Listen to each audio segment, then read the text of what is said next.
Welcome to Cotality's Housing Market Update for October 2025, brought to you by First National Real Estate.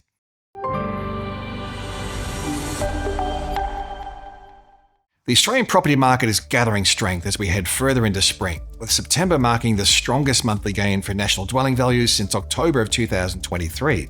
Our national index was up 0.8% in September, led by a 0.9% increase across the capital cities. On a quarterly basis, values were 2.2% higher, up from a 1.5% lift in the June quarter and double the 1.1% increase seen over the 3 months to March. In dollar terms, the September quarter rise was equivalent to just over $18,000 being added to the median value. Growth has once again become broad-based, with every capital city and rest of state region recording an increase in dwelling values over the month, over the quarter, and over the most recent 12-month period. That being said, some divergence in the pace of growth is once again starting to emerge. Perth and Brisbane are once again pulling ahead of the larger capitals, with values up 4% and 3.5% respectively through the September quarter, with the pace of gains being led by the unit market. Darwin is showing an even stronger run of growth, with housing values jumping 5.9% over the past 3 months. Each of these cities continues to show a severe lack of advertised supply.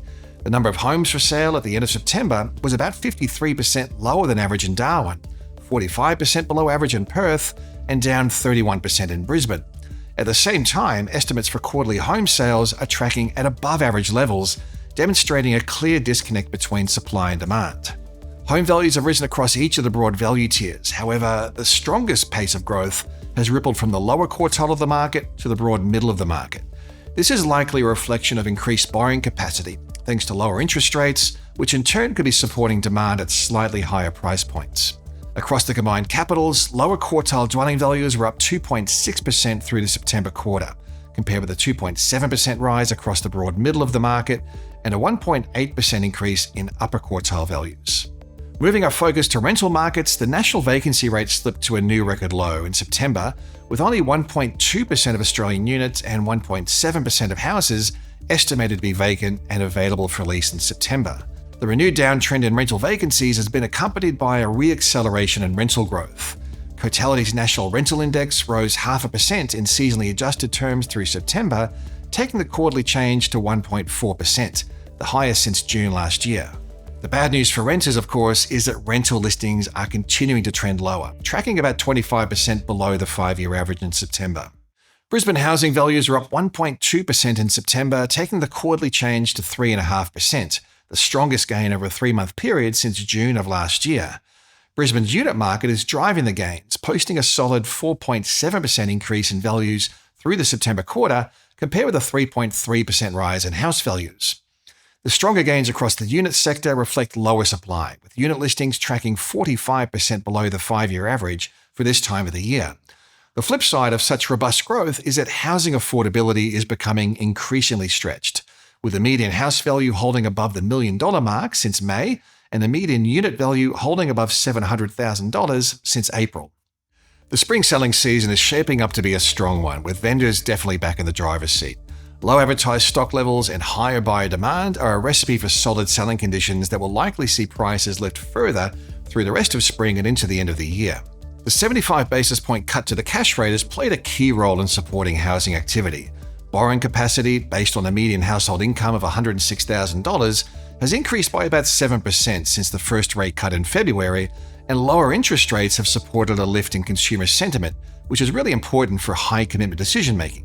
Despite a minor slip in September, the monthly consumer sentiment index is 12.8% higher than a year ago, with the upswing in confidence being accompanied by a rise in purchasing activity. Real wages growth is adding to sentiment and to savings. At 1.3% per annum, inflation-adjusted wages growth was at its highest level since June of 2020, and it's about 2.5 times the pre-COVID decade average of just 0.5% per annum. Stronger wages growth alongside lower debt servicing costs should help to further support purchasing activity and sentiment. A tight jobs market is another factor supporting demand and borrowing capacity. The unemployment rate held at 4.2% in August, and the underemployment rate at 5.7% hasn't been this low since 1991. Although labour markets are expected to loosen a little, the low unemployment rate and real income growth should add to support for housing demand and higher prices. With the expanded home deposit guarantee going live on the 1st of October, the opportunity to get into the market early with as little as a 5% deposit and without the added cost of lender's mortgage insurance is likely to be popular with prospective first home buyers. We expect to see higher levels of demand concentrated around the new price caps in the coming months. We could see the value of houses in well-located areas, recently unlocked by the expanded caps, surpass the new price caps quite rapidly. As at the end of September, 50% of Australian suburbs had a median house value that was at or under the new price caps, and 93% of suburbs had a median unit value at or under the new price caps. Although the outlook for housing markets is looking increasingly positive, some headwinds remain that will likely keep the rate of growth in check. Stretched affordability is arguably the most significant factor keeping a lid on value growth. Based on data to June, the median national dwelling value to household income ratio was only marginally off record highs at 7.9, with Sydney recording a ratio as high as 9.6.